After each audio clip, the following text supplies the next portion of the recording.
like a bird on a tree. I'm just sitting here, I got time, it's clear to see. From up here, the world seems small. We can sit together. It's Hai Sobat Paroki Kelapa Gading, salam sejahtera dan senang sekali saya pada saat ini Cecilia Betsy Ruling menyapa Anda dalam sebuah acara yang baru milik dari Paroki Kelapa Gading.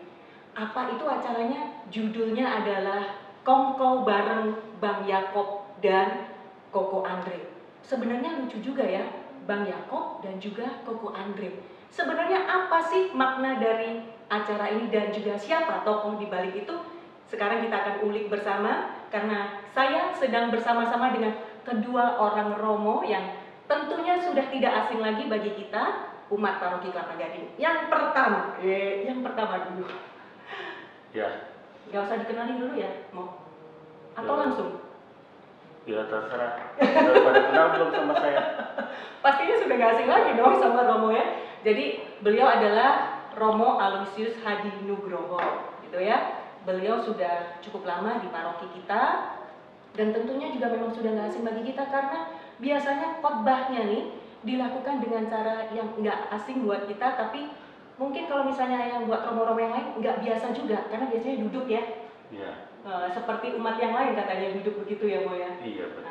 Dan kemudian saya juga kenalkan yang Romo yang paling baru yang bergabung dengan paroki kita yaitu Romo Yohanes Raditya Wisnu Wicaksono. Bener ya Mo? Radityo. Radityo Wisnu Wicaksono gitu ya.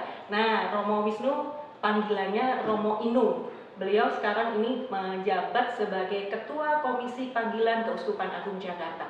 Nah, sekarang saya mau mengulik dulu yang namanya Romo Hadi dulu. Karena Romo Hadi adalah tokoh di balik acara Kongko bareng malam hari ini.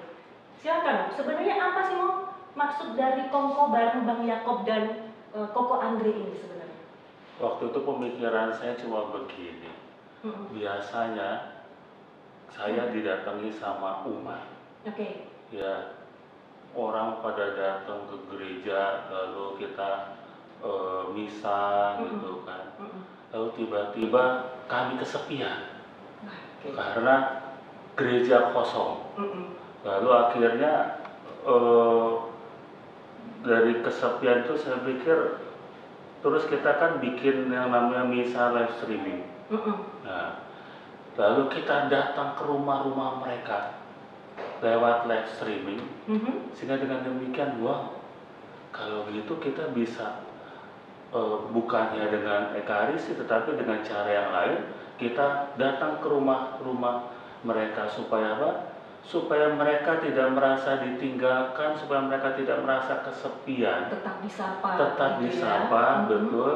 Dan lagi begini, saya menyaksikan beberapa media sosial dan di sana saya mendapatkan inspirasi. Waktu itu saya lupa siapa yang menampilkan, tapi dia mengatakan kalau kita tidak mengisi media sosial dengan hal-hal yang baik, lalu yang ada adalah hal-hal yang tidak baik karena yang kebanyakan berita-berita yang oh ya, dari pengalaman saya baca-baca karena waktu itu ada istilah namanya cabin fever ya, demam-demam cabin ya, pokoknya orang-orang sekarang karena isolasi di rumah lalu merasa ada sesuatu yang jadi demam gitu. Dan saya baca benar dan mengaplikasikannya misalnya begini, saya nggak bisa keluar, ya udah saya kumpulin botol-botol yang biasa di tempat nongkrong ada, ya ada yang ada isinya benar, ada yang kosong gitu ya. Lalu saya taruh di rak di kamar, lalu saya bikin vlog, lalu saya perlihatkan botol-botol itu. Kenapa? Supaya mau memasukkan dunia luar ke dalam kamar saya sehingga saya merasa nyaman gitu. Nah, itu salah satu strategi bagaimana saya mencoba untuk menyesuaikan diri dengan keadaan seperti ini. Oke. Nah, keadaan seperti ini itu juga hasil dari nonton dan dari Kongko bahwa ada yang namanya the new normal. The new normal. The new normal. Jadi hal yang normal sekarang ini, hal yang baru sekarang ini, yaitu bahwa dulu orang mengumpulkan massa. Sekarang orang datang ke massa di rumah-rumah. Ya, dalam kesempatan ini kita juga ikut berduka dan mendoakan misalnya Didi Kempot. Ya, Didi Kempot itu kemarin itu kan dalam acaranya yang ketika dia datang ke rumah-rumah. Biasanya kan kalau kita saksikan Didi Kempot mengumpulkan massa begitu banyak, dia datang ke rumah-rumah dan hasilnya saya dengar luar biasa, sampai 5 miliar dia datang ke rumah-rumah.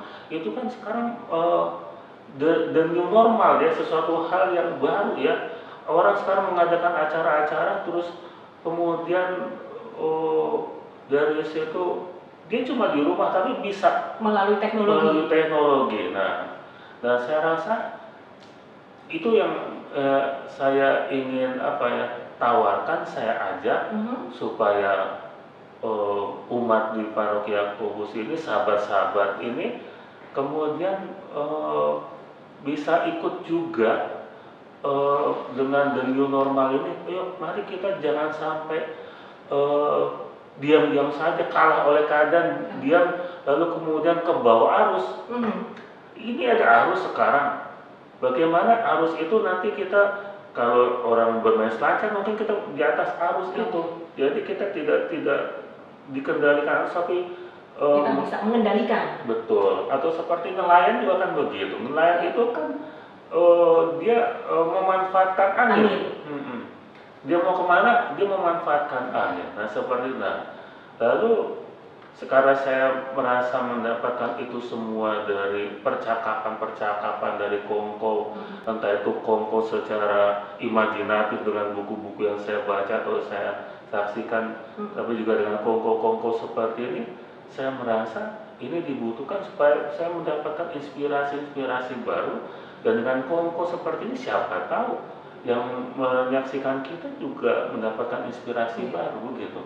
Nah, terus kalau misalnya sekarang Kongko tadi, akhirnya Romo sudah menjelaskan tentang apa sih yang menjadi latar belakangnya. Saya penasaran dengan kenapa memilih nama Bang Yakob dan juga Koko Andre. Iya, tadinya cuma satu nama. Tadi cuma satu nama, Bang Yakob.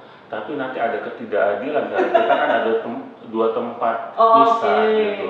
Nah, nanti repot lagi. Ada hubungannya berarti dengan nama gereja kita ya. Nama gereja kita, betul.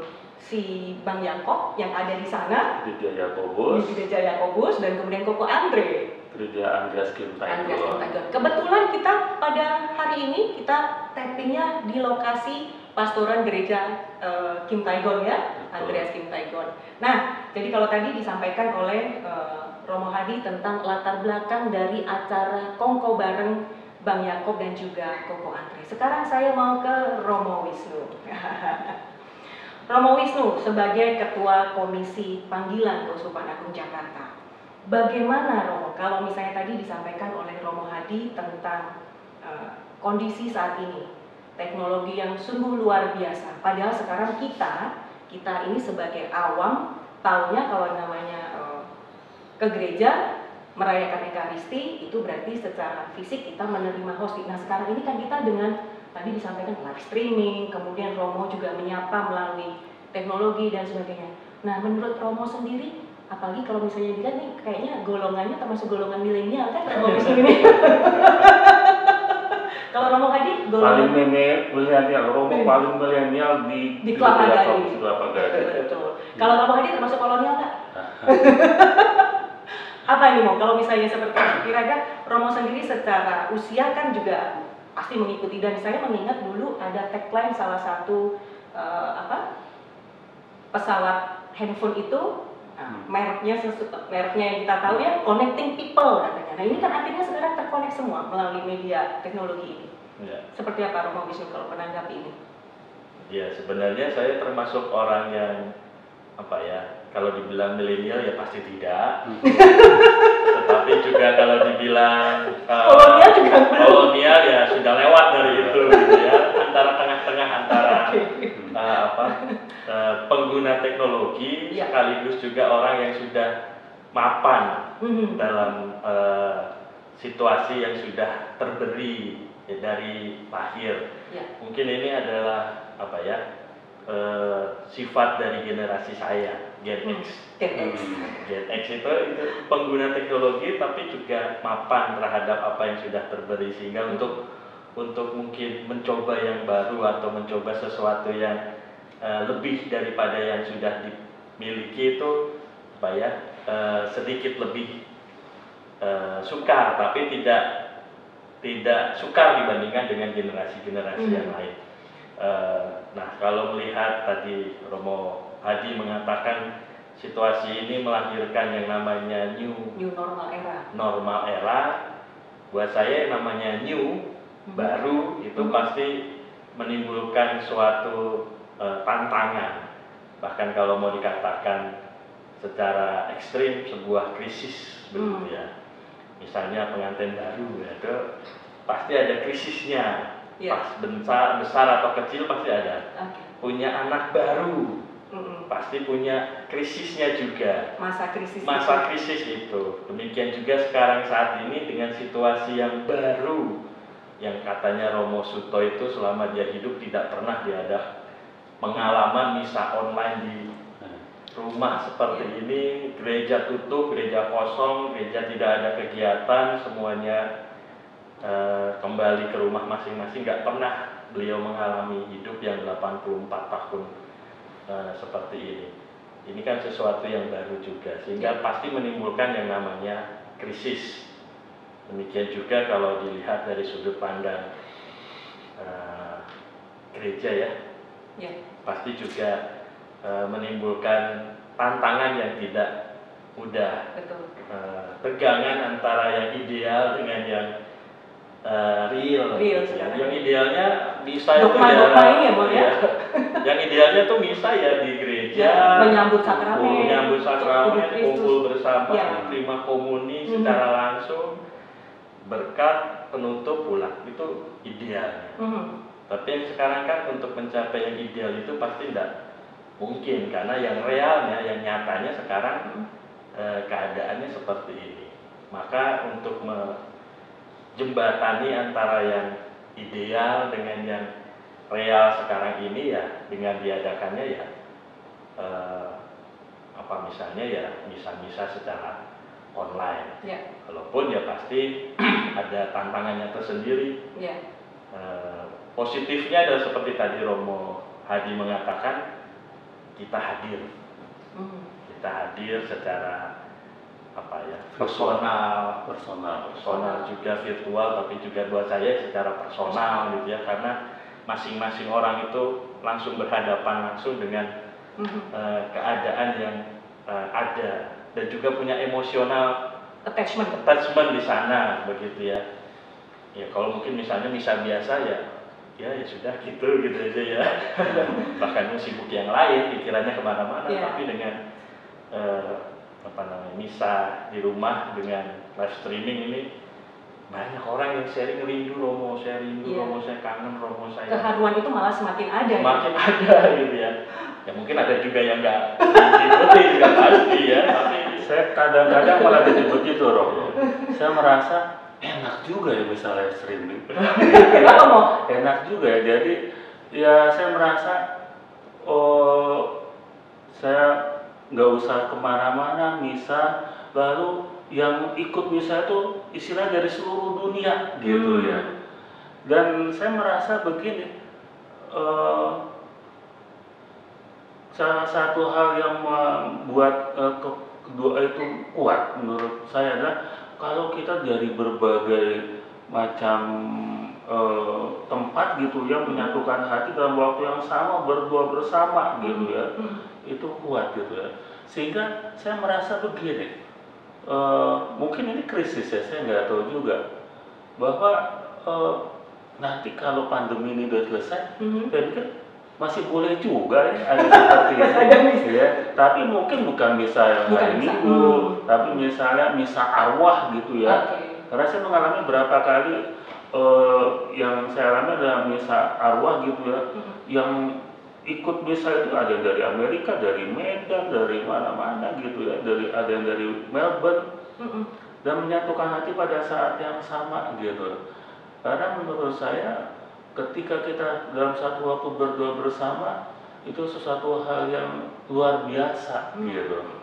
Dan satu lagi, dulu kan saya merasa bahwa panggilan saya menjadi imam ya.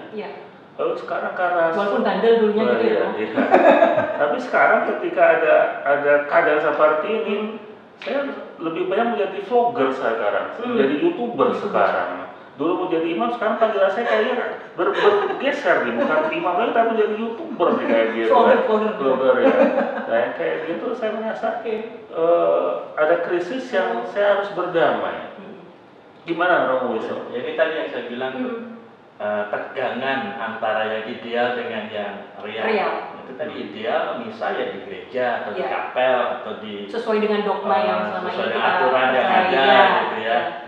Semua hadir, terlibat, aktif begitu, dan ada sakramen yang dirayakan bersama, nggak pribadi tapi bersama itu idealnya. Tapi juga ada tegangan lain itu yang membuat akhirnya mempunyai pikiran-pikiran atau harapan-harapan yang mendekati real tadi itu. Seperti sekarang ini saya ideal, Romo real. Saya pakai jubah, Romo nggak pakai jubah.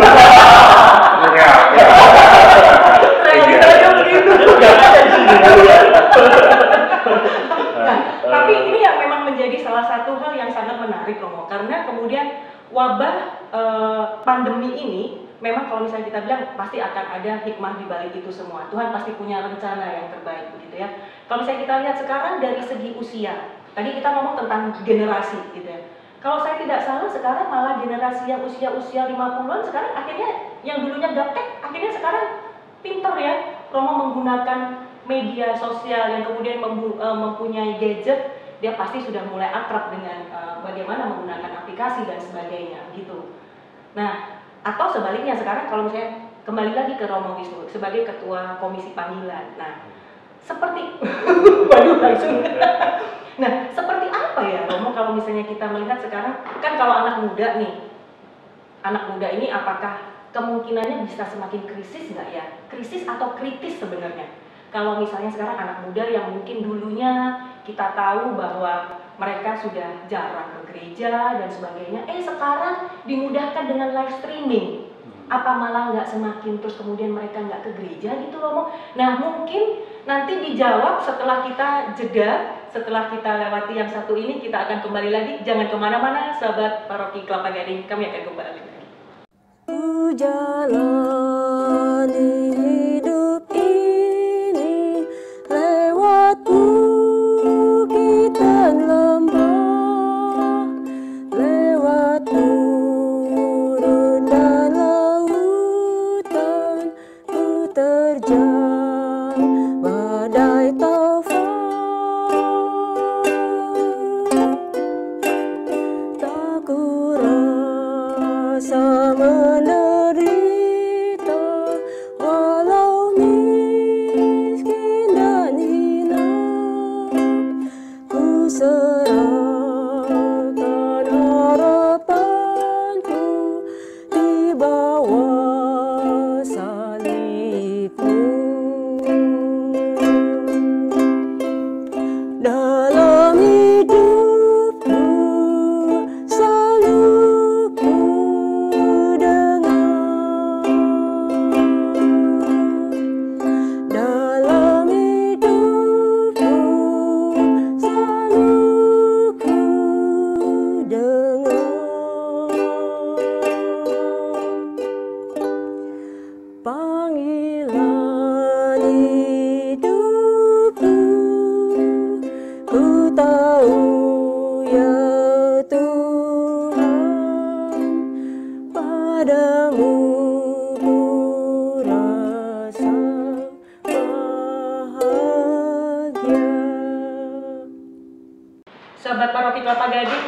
kembali lagi bersama dengan saya Cecilia Betsirulin dalam acara Kongko bareng Bang Yakob dan juga Koko Andri. Saya agak sedikit khawatir tadi nyebutnya takut kebalik. Nanti kebaliknya jadi Bang Andre sama Koko Yakob. Sama aja lah.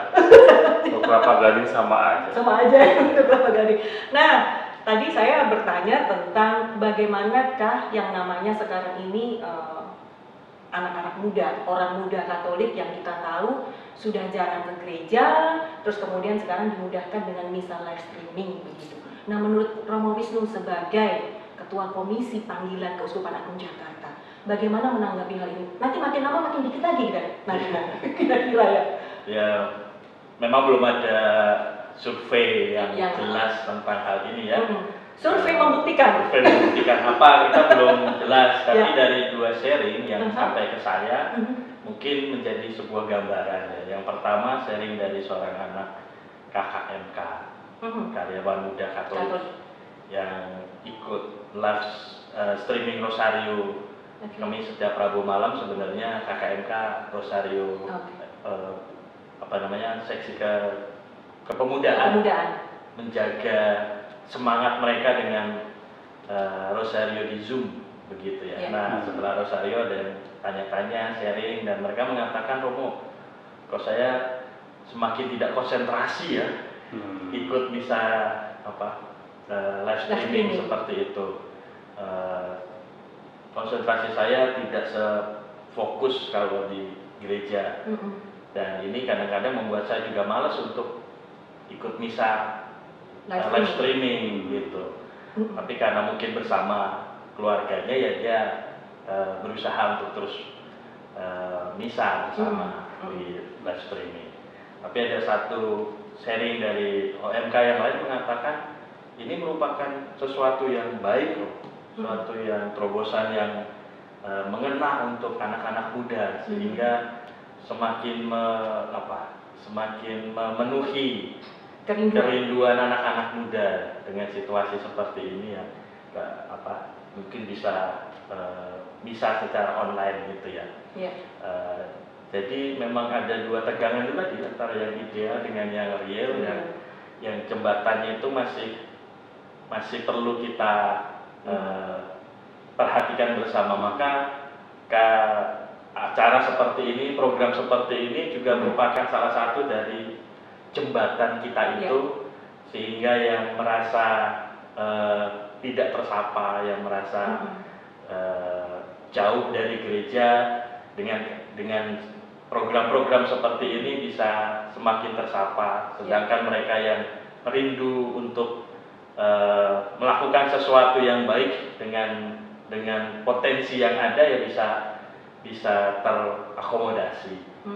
Semoga buat saya sih keadaan seperti ini memang pasti akan membuat semangat banyak orang muda yang dulu nggak ke gereja semakin nggak ke gereja. Tetapi saya punya harapan bahwa banyak orang muda yang masih punya kerinduan dan semangat untuk menggerejanya itu semakin baik. Contohnya ya di paroki kita di Kelapa Gading, PDOMK itu setiap Senin masih ada untuk apa istilahnya itu ya, PDKK itu apa? Persekutuan doa karismatik. Iya, setiap Senin itu mereka sering kumpul juga. Pengurus OMK Rabu, Rosario, KKMK Kamis masih ada seminar-seminar atau pertemuan-pertemuan secara online. Ini kan menandakan bahwa harapan orang muda kita kedepannya masih baik, dan semoga juga seksi-seksi yang lain, kelompok-kelompok yang lain bisa menggunakan sarana yang sudah disediakan, yang sudah dimulai dengan acara kongko ini ya mungkin tidak perlu tinggi-tinggi, tidak perlu muluk-muluk gitu ya Bu ya, yang sederhana, yang santai. Betul. Tapi yang penting menarik ya. Menarik, tapi juga lebih daripada itu ya insight-nya, menyemangati dan membuat iman umat semakin kuat. Ya, betul.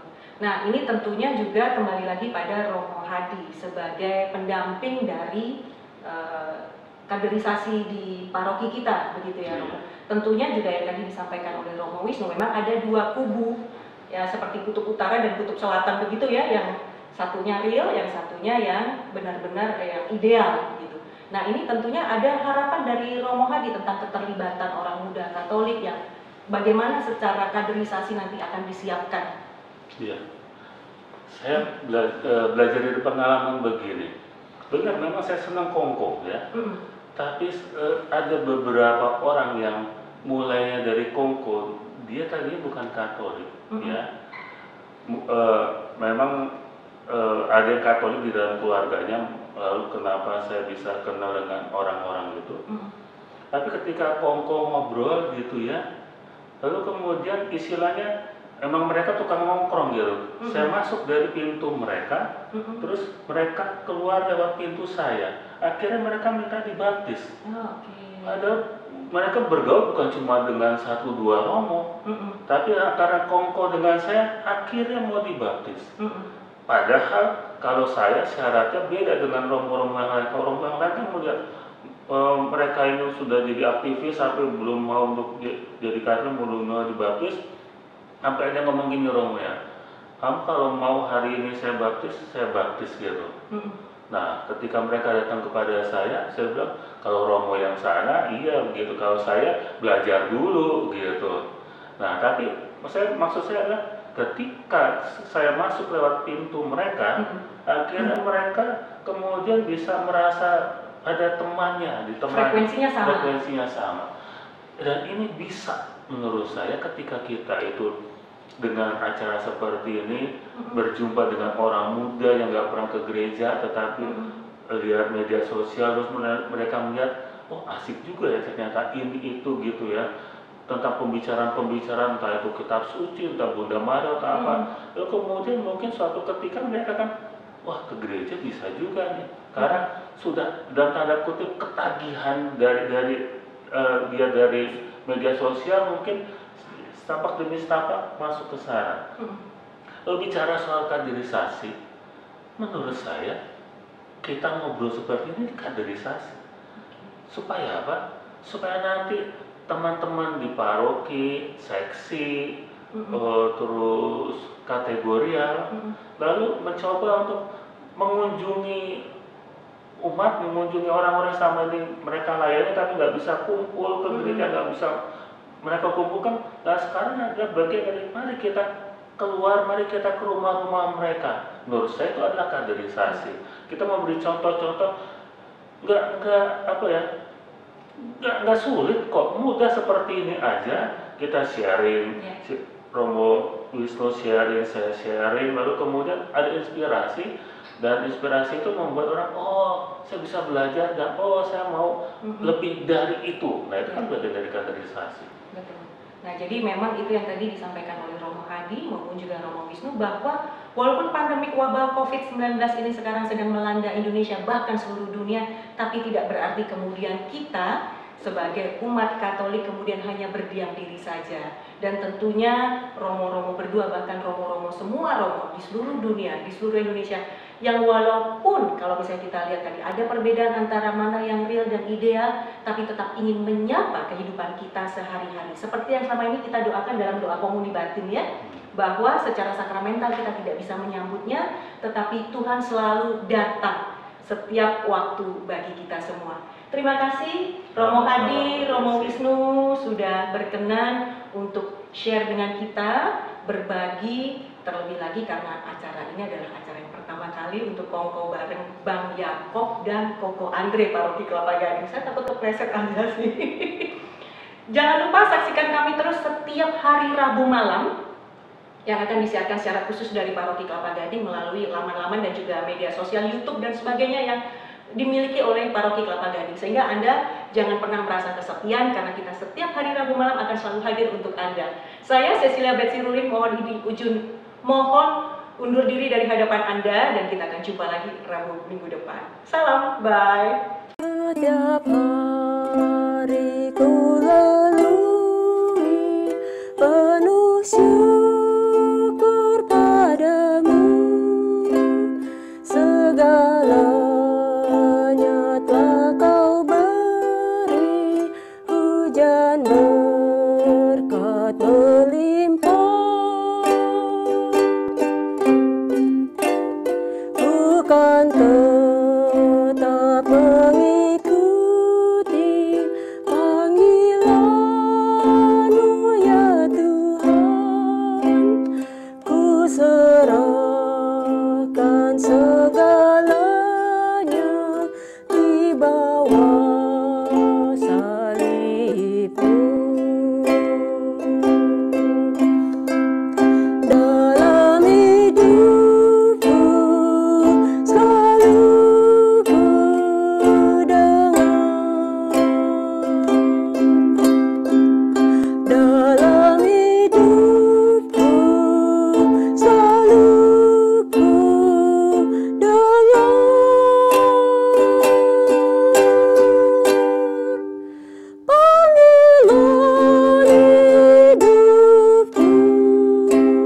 rasa